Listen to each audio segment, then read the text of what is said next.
in the example, we're told that there are some chocolates in a box.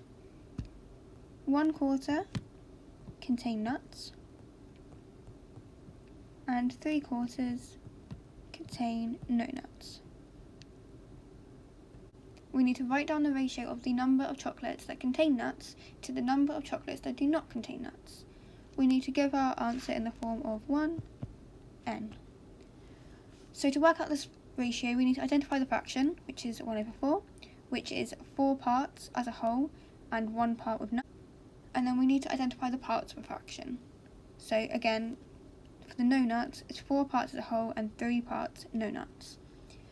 So as a ratio works in parts, we don't necessarily need to show the entire whole like we would in a fraction.